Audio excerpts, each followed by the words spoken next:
جب جنگیں زیادہ ہو جائیں گی اور ہر جگہ سے ظلم بڑھتا جائے گا، یہاں تک کہ عرب میں بھی کوئی اسٹرانگ حکومت نہیں ہوگی. یہ حدیثوں کی روشنی میں اب میں آپ کو بتا رہا ہوں.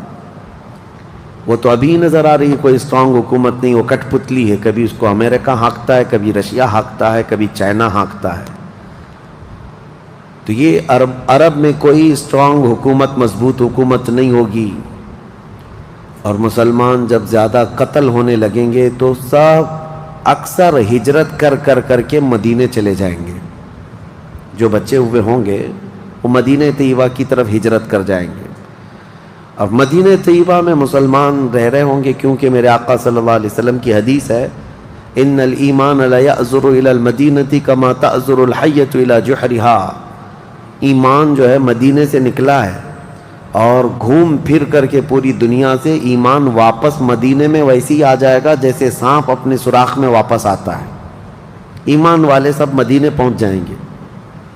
اب وہاں جانے کے بعد لوگوں میں یہ بات کثرت سے پھیل جائے گی کہ اب ان حالات کا مقابلہ کرنے کے لیے ہمیں کیا کرنا چاہیے.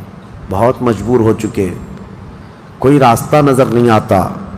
تو اس وقت جو مدینے میں تھے علماء صلحاء سب بیٹھ کر کے مشورہ کرتے ہیں کہ ہم کو امام مہدی کو تلاش کرنا ہوگا. اور یہ وہ زمانہ ہوگا جب امام مہدی مدینے میں پیدا ہو چکے ہوں گے. یہ وہ زمانہ ہوگا جب امام مہدی مدینے میں ہوں گے. امام مہدی جن کی بشارت اللہ کے نبی صلی اللہ تعالیٰ علیہ وسلم نے اپنی حدیثوں میں عطا فرمایا، ان کا نام حضور کے نام پر ہوگا. ان کا نام محمد ہوگا اور ان کے والد کا نام بھی حضور کے والد کے نام پر ہوگا.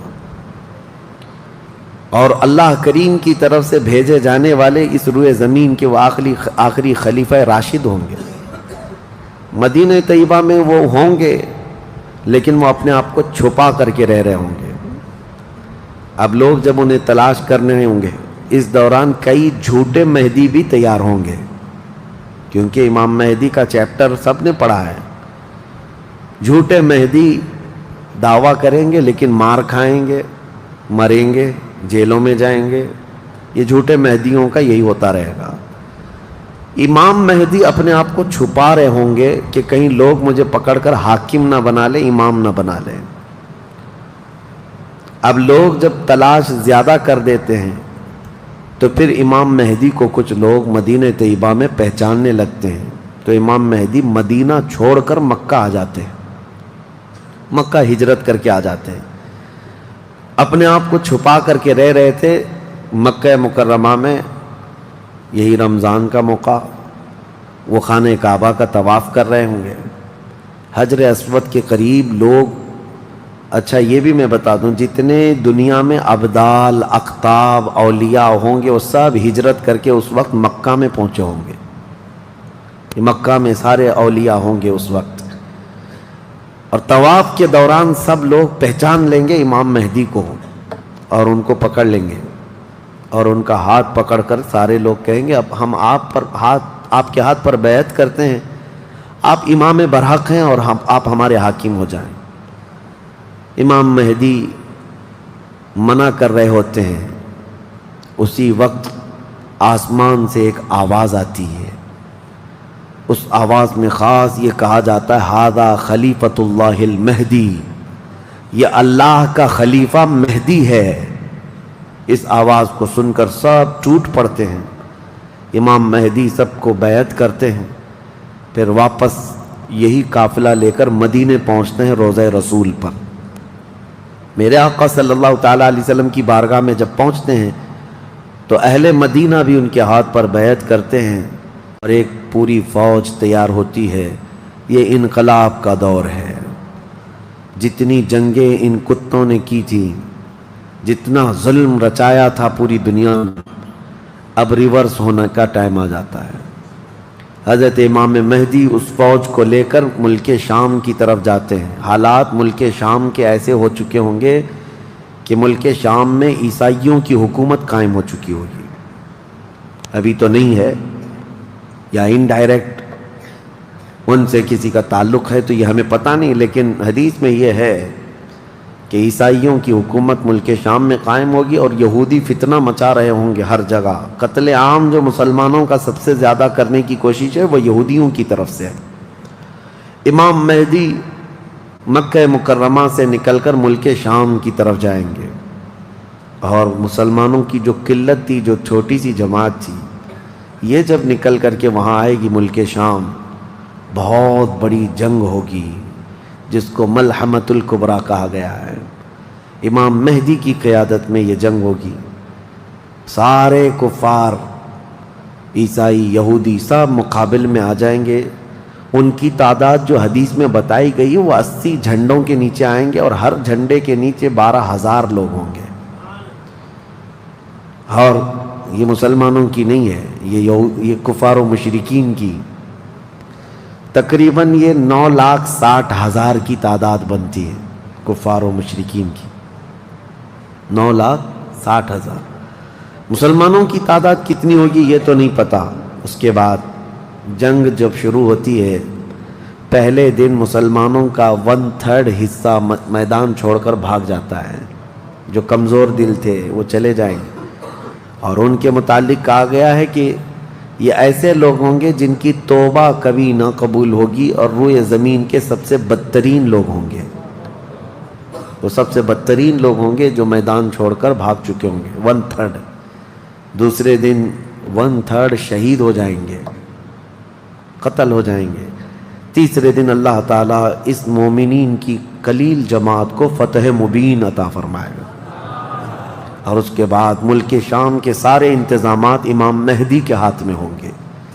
دمشق جب وہ آئیں گے، دمشق کی جامع مسجد سے امام مہدی اپنے انتظامات و انصرامات کو سنبھالیں گے. پھر وہاں سے امام مہدی اسی فوج کو لے کر قسطنطنیہ جو موجودہ استنبول ہے اس کو فتح کرنے کے لیے نکلیں گے.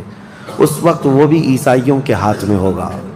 اب جب امام مہدی یہاں آئیں گے، صرف ایک ہی دن میں قسطنطنیہ یعنی استنبول فتح ہوگا. اور اس کی بھی کیفیت بتائی گئی ہے، مسلمانوں کے صرف نعرے تکبیر سے فتح ہوگا.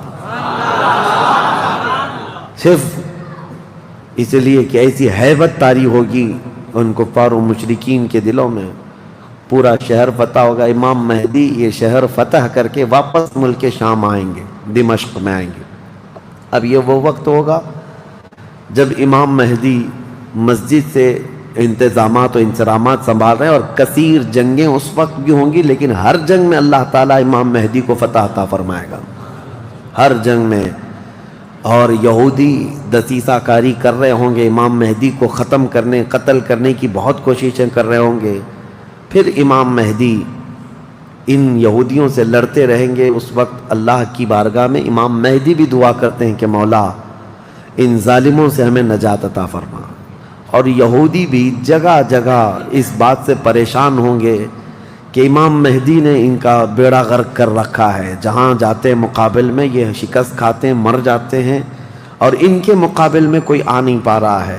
تو پھر ایران کے ایک علاقے میں یہ یہودی کثرت سے دعا میں مشغول ہوں گے. یہ وہ زمانہ ہوگا جب عراق اور شام کے بیچ میں دجال ظاہر ہوگا.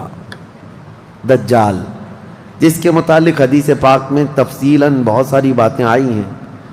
دجال آئے گا، وہ ایک آنکھ سے کانا ہوگا، آنکھیں دونوں ہوں گی، ایک آنکھ اس کی نظر آئے گی، اور اس کی آنکھ کے کنارے کافر لکھا ہوا ہوگا جس کو مسلمان دیکھ کر پہچان لیں گے. اور وہ بڑا بھاری بھرکم طاقتور ہوگا، اور اللہ تعالیٰ اس کو بہت سارے خارق عادات چیزیں عطا کرے گا. وہ ظاہر ہوگا اور سب سے پہلے یہودیوں میں آ کر کے ہی بیعت لے لے گا، یعنی اپنے آپ کو پہلے رسول بنائے گا. اور پھر سارے یہودی، حدیث پاک میں تو ہے کہ اصفہان ایران کے 50,000 یہودی اس کی فوج میں شامل ہوں گے. ہاں، جس کو یہ مسیحا کہتے ہیں اور اس کے انتظار میں بلیاں چڑھا رہے ہیں. یہ ظاہر ہوگا عراق اور شام کے بیچ میں ہے. اور پھر یہ سب یہودی دجال کی فوج میں شامل ہوں گے. دجال ایسے نکلے گا روئے زمین پر، حدیث پاک میں یہ سب ملتا ہے کہ وہ آسمان سے گاہے گا تو آسمان سے بارش برس جائے گی. زمین سے سبزہ نکلنے لگے گا، کسی کو مار کے دوبارہ زندہ کر کے دکھائے گا، یہ سب چیزیں وہ کر کے دکھائے گا، یہاں تک کہ چلتے چلتے زمین سے کہے گا تیرے اندر جتنے خزانے ہیں نکال، زمین پورے خزانے باہر کرے گی، اور جب وہ آگے چلتا رہے گا تو یہ خزانے شہد کی مکھیوں کی طرح اس کے پیچھے جھنڈ کی طرح چلتے ہوں گے خزانے، اور دنیا کے لالچی لوگوں کو ایک سکہ ہی چاہیے بس، جس کے پاس مال ہے اس کے پیچھے غلامی ہے۔ بہت بڑا فتنہ ہوگا، بہت بڑی آزمائش ہوگی، لیکن جو ایمان والے ہیں حدیث میں ہے اس دن بھی وہ نہیں بہکیں گے، اس دن بھی وہ نہیں بہکیں گے، وہ غضب کا ایمان ہوگا ان لوگوں کا۔ حضور صلی اللہ تعالیٰ علیہ وسلم نے فرمایا دجال کے فتنے سے مقابلہ کرنے والے جو مومن ہوں گے نا، اس کا فتنہ دیکھ کر کے بھی ایمان پر قائم ہوں گے، ان کے لیے حضور نے فرمایا وہ بغیر حساب کے ہی جنت میں جائیں گے، ان کا حساب نہیں ہوگا، وہ بنا حساب کے جنت میں جائیں گے۔ تو دجال روئے زمین پر گھوم رہا ہوگا اور فتنہ مچا چکا ہوگا، اور پہلے تو رسول کہتا رہا، اس کے بعد پھر خدائی کا دعویٰ کرے گا کہ میں خدا ہوں۔ اس کی خدائی کو ماننے والے وہ یہودی بھی ہوں گے، عیسائی بھی ہوں گے، بہت سارے مسلمانوں میں بھی گمراہ ہو چکے ہوں گے، جن کا پہلے سے ایمان مضبوط نہیں تھا وہ اس کے پیچھے چل پڑیں گے، وہ ہزاروں کی تعداد میں لوگوں کو کافر بنا چکا ہوگا۔ میرے عزیزو، دجال تو بہت بڑی بڑی چیزیں دکھا رہا ہے، آسمان سے بارش برسا کر کے، زمین سے سبزہ اگا کر کے، اور اس وقت کئی لوگ گمراہ ہو جاتے ہیں۔ یہاں تو چھوٹی موٹے باباؤں کے پیچھے ہی گمراہ ہوتے ہیں، آج تو چٹھی نکال کر دکھا رہا ہے بابا، تو بھیڑ لگ چکی ہے کہ تم کیا کھائے ہو، کیا پیے ہو، کیا سوچ رہے ہو، چٹھی میں نکال کر کے دکھاؤں گا۔ چٹھی والے بابا کے پیچھے ہی ہزاروں چلے جاتے ہیں، تو دجال والے بابا کے پیچھے کتنے جائیں گے؟ لیکن حدیث پاک کی روشنی میں مفسرین نے، محدثین نے فرمایا کون لوگ اس دن محفوظ رہیں گے، کون لوگ اس دن محفوظ رہیں گے؟ دجال کی شکل جیسی بھی ہو، لیکن وہ جو چیزیں خارق عادات دکھا رہا ہوگا لوگ اچنبے سے دیکھ رہے ہوں گے۔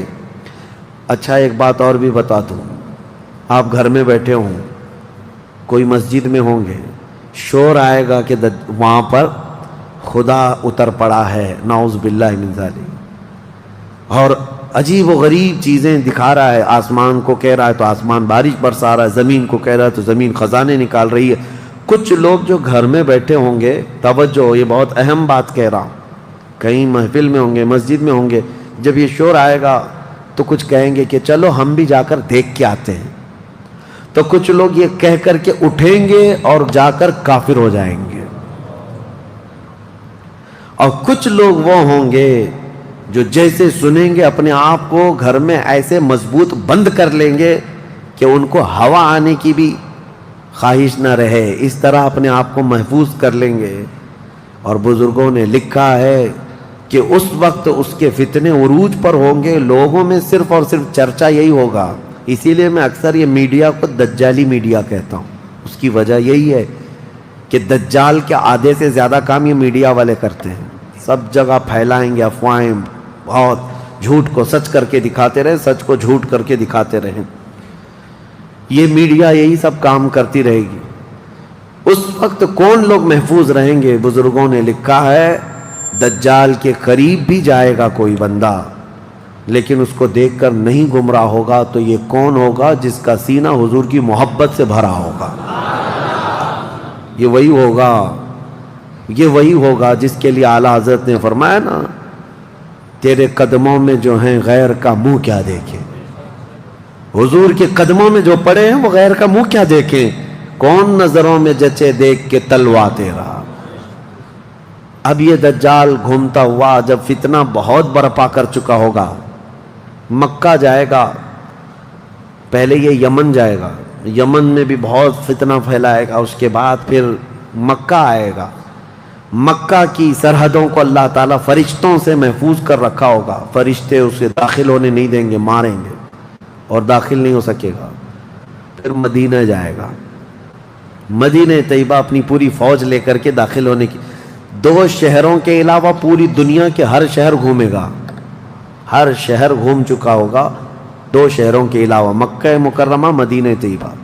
مدینہ طیبہ کے سرحد پر آئے گا، وہاں پر بھی اللہ کے فرشتے پہرا دے رہے ہوں گے، میرے مصطفیٰ کا شہر ہے، دجال نہیں آ سکتا۔ لیکن اس کا شہرہ جب مدینے کے باہر بہت پھیل چکا ہوگا، مقام جرف ایک جگہ ہے، وہاں تک وہ پہنچ چکا ہوگا جہاں آج بادشاہ نے ایک پیلس بنایا ہوا ہے۔ ان لوگوں نے ایک پیلس بنا کر رکھا ہے وادی جرف میں، وہاں تک پہنچے گا تو مدینہ طیبہ کے ایک عالم وہ جائیں گے، اس سے مناظرہ کریں گے، ڈیبیٹ کریں گے۔ صرف مناظرے کے کرنے کی وجہ سے اس عالم دین کو وہ قتل کر دے گا، قتل کر کے اس کے بعد پھر ان کو دوبارہ زندہ کرے گا، اور اس کے بعد کہے گا کہ دیکھا میری طاقت۔